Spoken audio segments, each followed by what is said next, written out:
Hey everybody, welcome to my channel. I am Raphael and I am here to review season 18, episode 3 of RuPaul's Drag Race. Now may the best queen with the most questionable judging win. So we start the episode off right where we left off with all the queens coming back into the workroom after that chaotic lip sync, if that's what you want to call it, that unfortunately sent Didi Fuego packing. She's officially the first queen to go home this season. A moment of silence for Didi Fuego.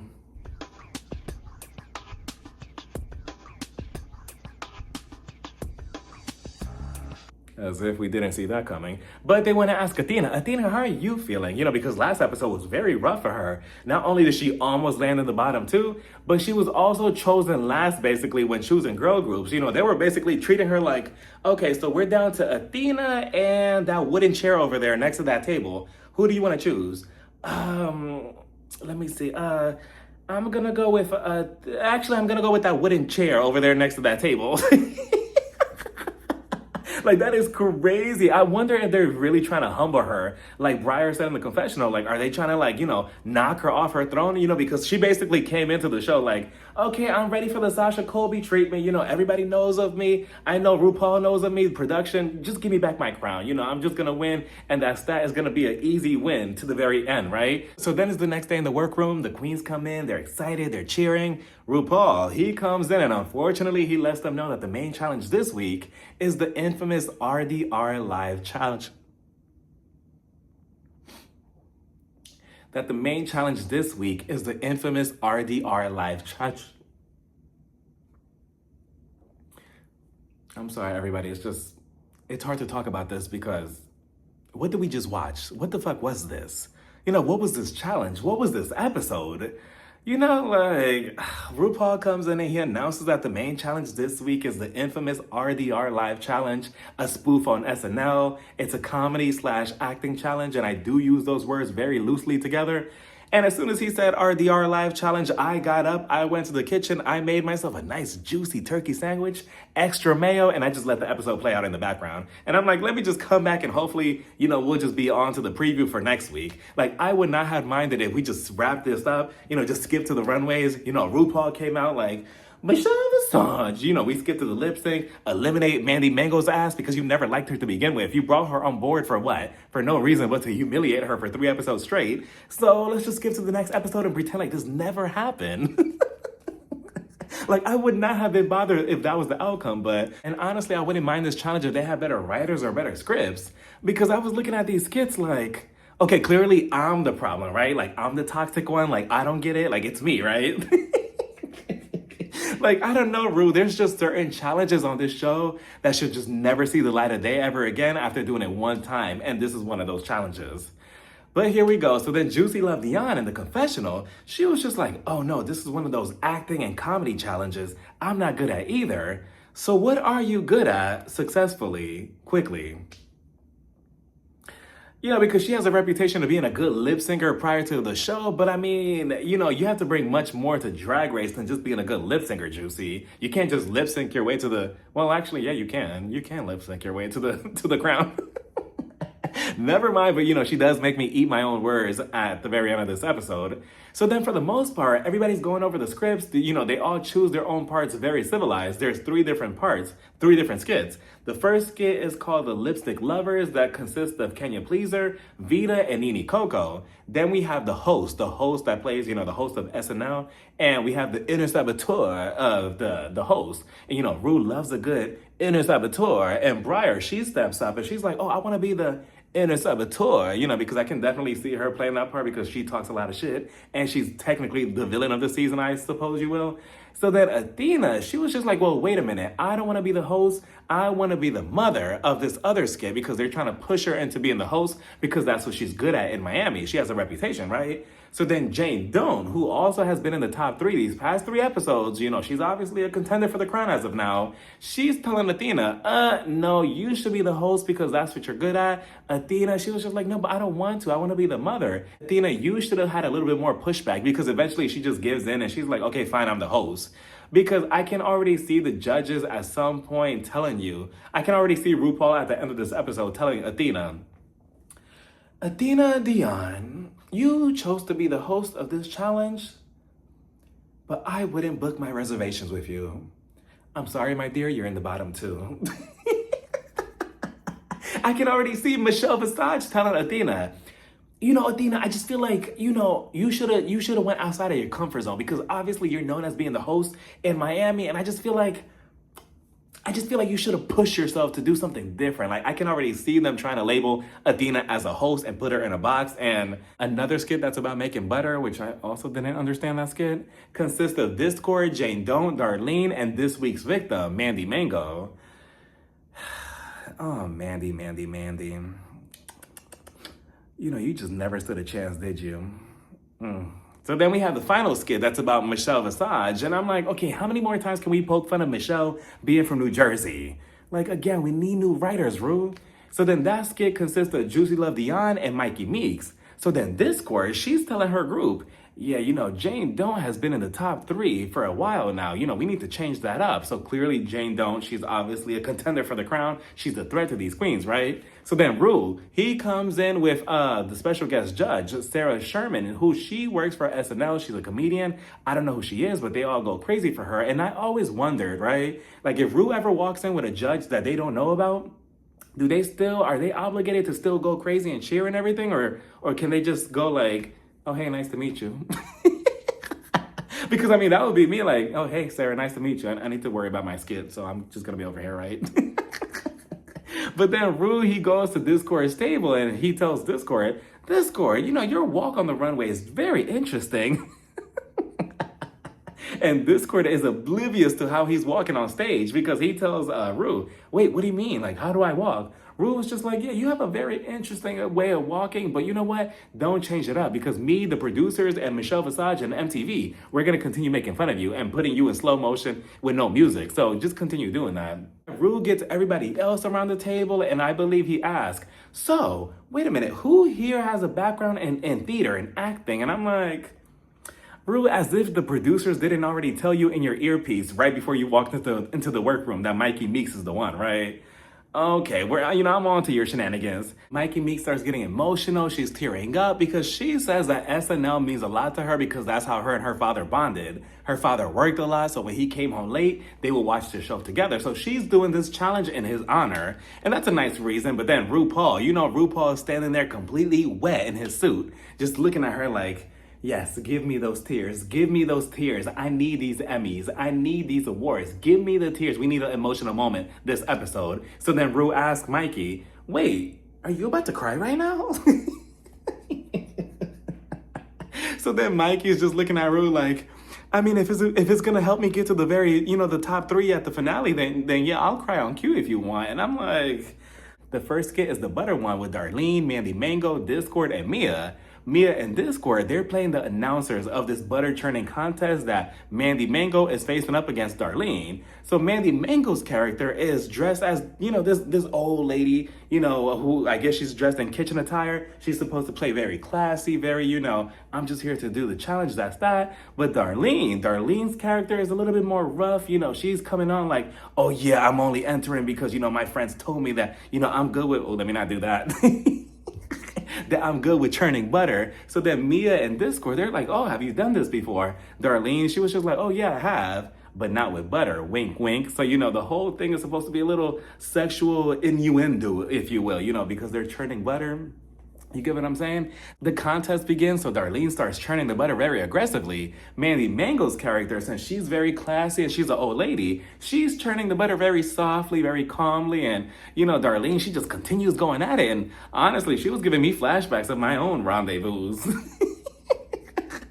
I was just looking at Darlene like, yep, I used to do that too, the 2-hand combo. And if you really want to kick it up, you use your mouth. But I was more so looking at Mandy Mango because I'm like, okay, how does she end up in the bottom 2, right? Like, I'm getting ahead of myself, but like, she's doing fine because then she started matching Darlene's energy and her energy intensified. And she starts, playing up the sexual acts. So then she starts doing it very aggressively. And then she takes out her breastplate. And she wraps it against the stick, and she's going at it. And I thought it was funny. I thought it was, it was something that you would see on SNL. The old lady trope who becomes sexual and wild all of a sudden. Like, it's a thing. And if anything, honestly, Mia or Discord, they didn't really add anything. I mean, yeah, they were the announcers, but Mandy Mago took the spotlight, and I just don't get how she was doing too much. Next skit is a love triangle between Vita, Nene Coco, and Kenya Pleaser. Vita starts it off, and already you could tell that she's very stiff. Nene comes into the picture, and they're trying to work off each other, but I didn't feel any type of chemistry or any type of humor or comedy. If anything, it felt very bland until Kenya Pleaser came on. Her and Nene, on the other hand, they had a lot of chemistry off each other. They played very well off each other, especially with the slaps, the little comments, the way that they kept, spinning around every time one of them slapped each other. Meanwhile, Vita, she's just kind of disappearing into the background. She stepped away while eating popcorn while watching this. And I'm like, no, Vita, get in there, do something, make your presence known. But she kind of just faded into the shadows, and that's not good. And what was funny was when Kenya went over to Vita and she grabbed her, but she was really grabbing like a little like stuffed animal version of Vita, and she was shaking it and she threw it across the bar. It reminded me of how the old comedy sitcoms used to do with the whole fake dummy. Then all of a sudden we get a music break from RuPaul herself. She comes out and she looks really good in this dress. Like, RuPaul, I don't know who's styling you this season, but you're 3 for 3 so far. Really impressive, but she looks good and she performs her hit song, #1 Billboard, at least in my head, Queendom. And I love, love, love this song. I was waiting for her to drop this. And, she comes out doing her little two steps like, turns out they wanna work and walk and talk it. Watch me pose and watch and talk it. Who got the keys to the queendom? Who got the keys to the queendom? Like, it's just so catchy. And I just love that she moves so stiff while still looking good. Like, turns out they wanna walk and talk and watch me pose and watch and flaunt it. And as the skits are going by, we see the host, Athena Dion, and her inner saboteur, Briar. They keep coming in and out. And Athena, she didn't do bad. She didn't do woo either. Like, she was okay. I feel like she just played Athena as a regular host in Miami. Briar, I feel like she has so much potential. I just feel like Briar was also just playing Briar and being safe instead of intensifying her behavior. And instead, she was just being Briar by saying snarky things to Athena, which she was already doing these past 2 episodes. So for the most part, both of them weren't really needed, and both of them were pretty much forgettable, unfortunately. Like, I love you, Briar, but, Briar, she also played another portion, too. She was an anchor woman, which in that portion, she was also just kind of just Briar. She was just kind of there, no emotion. She was playing it off against Sierra Miss, which I completely forgot about Sierra Miss. Sierra was also an anchor woman. She did okay. She didn't do bad. I thought she was all right, with what she was given. And then Jane Don't stole the entire scene between all 3 of them.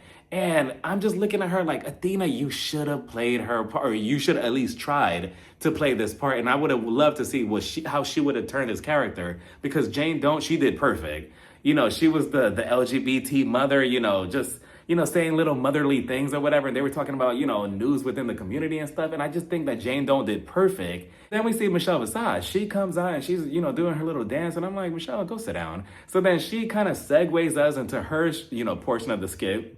When she was younger, working in an office or whatever. So then we see Juicy Love Dion and Mikey Meeks. Mikey Meeks, she's dressed as Madonna. Michelle's inspiration. And they have this whole New Jersey accent thing going on. And I don't know if I should feel offended being from Jersey myself, but I'll allow it. And I really enjoyed Juicy Love Dion. But then part of me was just like, wait, am I enjoying it because of the accent? Or is this really funny? Like, remove the accent and what are they really talking about?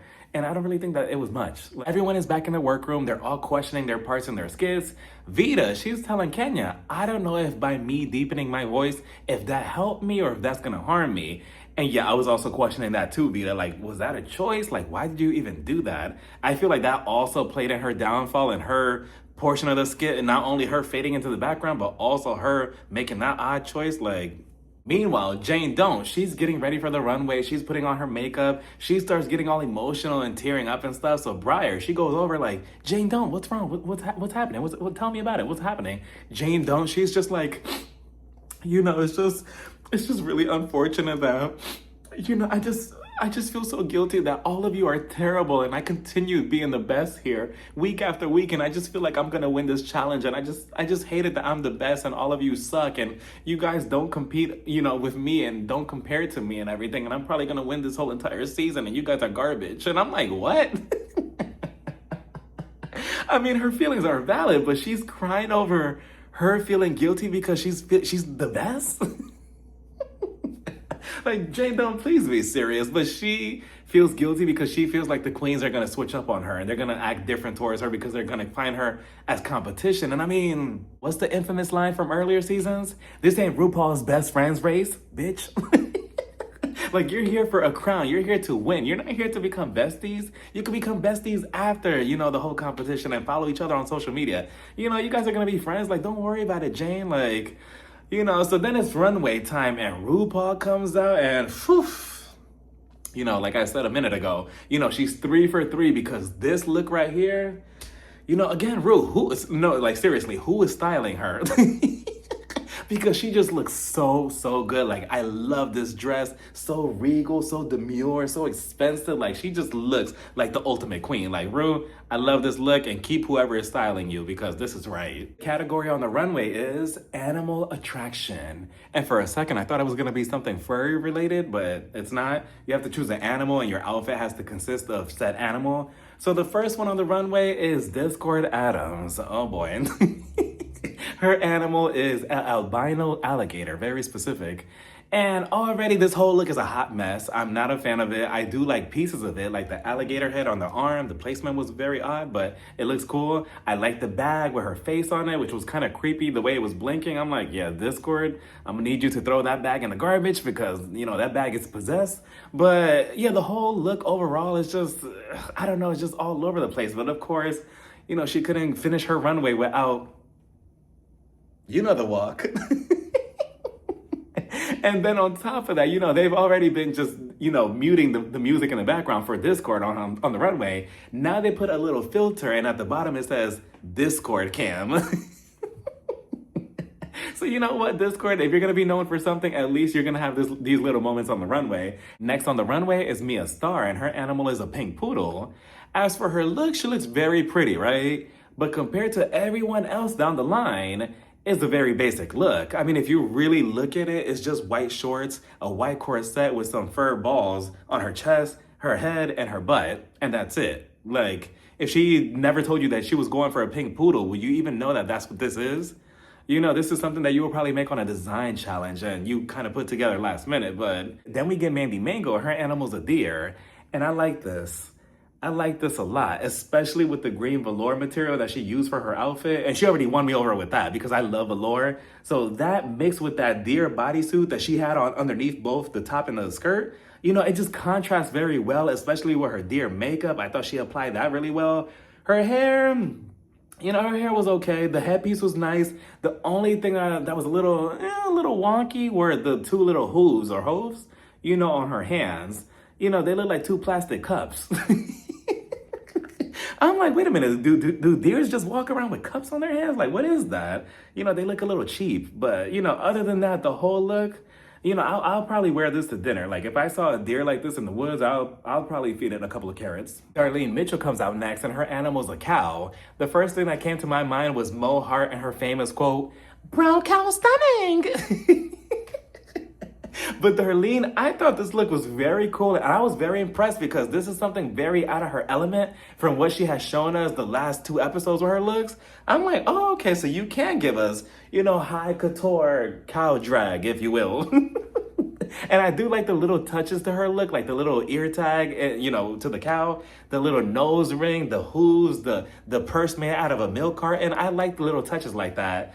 Now, I'm not really sure what football team she's going to play with these pointy-ass shoulders, but, they did add to the look. She looked like an evil cow. She looks like what that cow from the show, that old cartoon show, Cow and Chicken. This is Cow now grown up, and now she's in her villain era.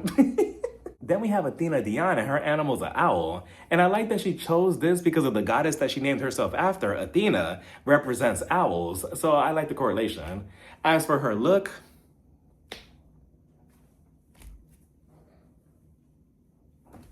I mean, what is there to say? I mean, look at the material. Just look at it. You know, she just looks so beautiful, so expensive looking too. Like this must have cost a lot. You know, like this is the type of owl this is how this owl will talk to you. Whoo, whoo, you broke ass bitch. Whoo. Like that is crazy. That's a very expensive type of bird. Like, then we go from one expensive bird to another type of bird with Briar. She comes out and her animal is a swan. And, you know, it's just so difficult because after seeing Athena, we go from that to this. And I'm not saying that Briar is bad or anything, but I mean, you know, similar to Mia. I mean, if you took away the little black face mask thing that she had on, would you even know that she's a swan? You know what I mean? It's a cute dress. The shoes is a big no. Like those shoes do not go with that outfit at all. You know, I don't know. The wig is kind of giving George Washington and I don't know, Briar, like what is going on? What's happening here? Like, Rita Von Star comes out next and her animal is a zebra. And this is probably one of my top 3 favorite looks out of the whole runway. I love her zebra makeup, the headpiece, the bodysuit, everything went well really nicely. If anything, I wish that she would have continued with her zebra makeup just a little further back. Because the second that she turned on the stage, you could see her actual skin underneath the makeup and it kind of just threw me out of the fantasy, but not by much, but I just wish that she would have just continued with the makeup behind her neck. And as for the little touches that she added to the bottom of her shoe, because she's walking on her zebra feet, right? But if you look closely, she added 2 high heels on the very end of her heels to make it look like she's walking on high heels. So I do like the touch of that. Nene Coco comes out next and her animal is a poisonous frog. And they're getting very specific with these animals, like poisonous frog? Like what's next? Like spider down the street, like behind an alleyway? Like... like poisonous frog, okay. But, you know, as for her look, I mean, it's a simple bodysuit, but it looks cool. Like, I love the colors. You know, everything went well together. I love the headpiece. Like, from the neck up, she looks so, so beautiful. Like, again, the whole look is nice, but from the neck up, she just looks really, really, really pretty. And for a second, I'm like, is that a wig or a headpiece? But... yeah, you know, I wouldn't mind catching some poison from this frog. Like, this is a nice look. Kenya Pleaser comes out next, and her animal is a tiger. And already, I do enjoy this look. I wish that she wouldn't have wore that black whatever it was around her waist. Like, she didn't need that. The black boots, she could have chosen a different shoe. I don't know. I just feel like the material to that with the bedazzled bodysuit, bedazzled hat, it kind of just threw me off a little bit. But overall, the look was nice. You know, and I like that she kind of gave it like a personality as well. Like, she made it like a pimp type of tiger. I'm like, what is going on in the jungle? But yeah, this look was nice. Not Coca-Cola, not Sprite, but Sierra Mist. She comes out and her animal is a chameleon. And that's a good representation of who she is because she could transform herself into many different things, I see. As for her look, you know, I'm not really sure how to feel about this. You know, I don't really see chameleon. I see organs and guts. I'm like, I don't know. But then again, maybe that's the purpose, you know, because chameleons could blend into the different things. So all these different colors. But I mean, I'm not a fan of it. Her headpiece is cool. Like her face mask is nice, but it's not bad. It's not for me. You know, it's okay. Jane Don't comes out next and her animal's a macaw. I have to Google what that was. It's a colorful bird. It's cute. You know, it kind of reminds me of the bird on the Fruit Loops box. As for her look, I mean, I don't know how exactly are we doing it because, I mean, do they have to look exactly like the animal, you know? Because, I mean, I don't know. I don't see a macaw, you know, when I look at her look. Her look is beautiful. She looks like a queen, like a princess. But do I see macaw bird? I don't know. I see the colors. I see something. But I don't know if I see a macaw, you know? Like, I don't know, Jane Don't. You and Sierra Mist, you kind of, like, left me somewhere in the middle. But I do love the look. I think she looks beautiful. So you know what? Bird aside, I love the look. Nike Meeks is next. Her animal's a cheetah. As for her look,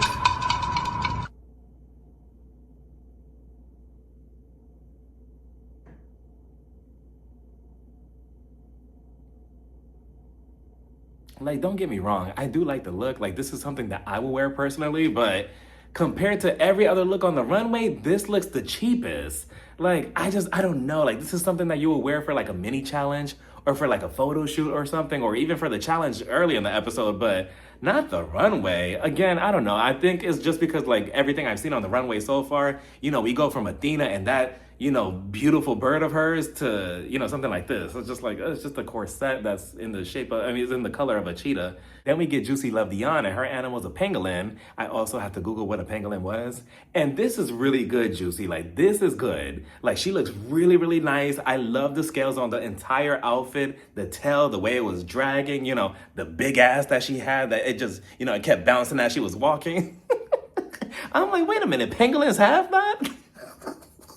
Everyone is brought back on stage. RuPaul, he announces 4 queens who are safe. So they go in the back. Mikey Meeks, she's still out there. So she's like, maybe me or Juicy, we're probably going to be the top 2. We're probably going to win. So then RuPaul, then she says 2 seconds later, Mikey Meeks, you're safe. I don't understand why Ru did that. She never did that before, right? Where she called 2 separate groups to be safe. Like, she usually just calls everybody at once, but I guess she wanted to play mind games, and Mikey was just like, ugh, never mind. And Mikey, you were never gonna be the top anything with that outfit. Like, we're left with Mandy Mango, Darlene, Briar, Vita, Jane Doe, and Juicy. So Mandy, they tell her that she should have just stuck to the script and continued playing her conservative character instead of becoming all wild and out of control like Darlene. Which I wonder if she probably thought, in the moment, Darlene, she's pulling a lot of focus, a lot of camera time in this whole entire scene with her crazy behavior, but my character is not really doing much. You know what? Let me become Darlene 2.0 and match her energy and become just as wild, so that way I can also pull focus and camera time on myself as well. I wonder if that's what she thought. But it's not like she did it and she flopped and it failed. Like, she did it and it intensified the scene. If anything, it made it more entertaining. So, Ru, you're so strict. Briar, they told her that she should have brought her energy to a 10. Just like I said earlier, she was just playing Briar. And it's crazy because you're literally the inner saboteur. You could have done so much with that, but yet it just kind of just flatlined, and it just remained like that the entire time. It was just very simple and not nothing. If anything, she gives us more inner saboteur, in the workroom. Like, where's that energy? The energy that you had 2 episodes ago when you were going at it with Athena. You should have brought that to the stage. So then we all head over to Vita. Vita, they tell her that she was way in her head. Like, it was almost like the wheels were spinning, and she was thinking of the next line in her script instead of just living in the moment and trying to, make it funny right then and there. And yet you could tell because she looked so stiff and so nervous, like, okay, like, what's my next line? What's my next line? And, because of that, it didn't really give her any type of character or any type of anything. As for Jane Doe, they basically told her that she's the next winner of RuPaul's Drag Race Season 18. They were just like, Jane Doe, you were beautiful, you were magnificent, you were amazing, you were the best thing to ever come on this show. Like, all these other queens, they don't compare to you. Honestly, we have the crown in the back, like the crown and the scepter. We could bring it out now. We could just stop the show right here. This could be the finale right here. I'm like, damn. I'm like, was she that good? Like, my God, all this ass kissing. Like, yeah, she was good, but damn. Clearly, we know who's winning this show, but, I have to agree, Jane Doe was good. Her character was funny, and again, she played something very different. Then we head over to Juicy. Michelle is just like, maybe it's because, you were playing me, but I really liked it, blah, blah, blah, blah, blah, blah, blah. And I don't know. Am I crazy about it? I don't know. I do agree with Ru. It was impressive, like her body language, how she held it in place the entire time. And they give the win to Juicy Love Dion. And I just don't know if I agree with that. Part of me feels like the win should have went to Jane Doe, but I feel like the producers probably told Ru, you can't continue letting her win or letting her be top anything, because at this point, the fans are gonna know that she's the winner, and we need to give her some type of competition. So, eeny, meeny, miny, mo, give Juicy the win. I'm pretty sure that's how they decided who won this episode, because Juicy, I don't know. What does everybody else think? I feel like Jane Doe could have won by 5 more points, but I guess I'll take it. So then we're left with the bottom 3, which is Vita, Briar, and Mandy Mango. And I'm just like, oh no, there's 2 out of these 3 queens that I don't want to go home. The other one, I like her dear outfit, but it's okay if she leaves. But I'm just like, no. And, they tell Vita, you're safe. And part of me feels like, as much as I love Vita, I feel like she should have been in Mandy Mango's place, but I couldn't have my 2 favorites going against each other. So I'm sorry, Mandy Mango. You have to be in the bottom 2. Especially Vita. Vita has so much potential. And I feel like that's why they didn't put her in the bottom two, because they're like, well, if somebody has to go home, is it Mandy Mango or Vita? Yeah, Mandy, we could do without you, because they've been doing her dirty in these past two episodes, right? So it's down to Mandy Mango and Briar. The lip sync song is by Lizzo. It's called Love in Real Life. The song was kind of lame. I wasn't a fan of it. And the lip sync was okay. It kind of got sloppy. You know what it reminded me of? It reminded me of Coco Montrese versus J. Jolie. And Mandy Mango, she was J. Jolie. She was just, I'm just like, Mandy Mango, relax. Like, does the song even require all of that? Briar, she was much more in control. She was still doing her little high steps and everything, but she was still much more in control. Bambi, on the other hand, Bambi was just all over the place, just, crawling. She took off the dress. When she took off the skirt and everything, the outfit underneath was still really, really nice. It was cute. And yeah, she was just doing way too much. And eventually we were down to who goes home, and Briar, Shantae, you stay. And Mandy Mango, unfortunately, she had to go home. And, it sucks because I don't think that she should have been in the bottom. I think it should have been Vita and Briar. But I don't want Vita to go home. So, sorry about it. And I think the producers and Ruse know that Vita has way more to offer this season than Mandy Mango. Unfortunately, I know that sounds bad, but I feel like that's the way they look at it, because they were trying to get Mandy Mango out the door by last week. And unfortunately, she slid through the cracks, and, RuPaul was just like, no, bitch, you're going home this episode. I'm surprised she didn't pull the little meme with Kennedy Davenport, the milk. As soon as the song finished, I was waiting for Ru to say, I have consulted with the judges and I've made Mandy Mango, you have to go home. Like, I was just waiting for it. I'm surprised they didn't have security on stage ready to escort Mandy Mango out the whole building with the way they wanted her off the show. Like, that's just the way the cookie crumbles. As of now, I think Jane Don't is a front runner for the crown. Athena, Vita, you're still in the top threes, I think. Or maybe top four with Athena. Mia, I don't know. Right now, all I see is Jane Don't. I don't really see nobody on her level just yet. So we'll see how this plays out. This could all change by next week. But let me know what you all thought. Do you think that Mandy should have went home? Do you think that there should have been a different winner besides Juicy? Let me know down in the comments. Bye, everybody. Mwah.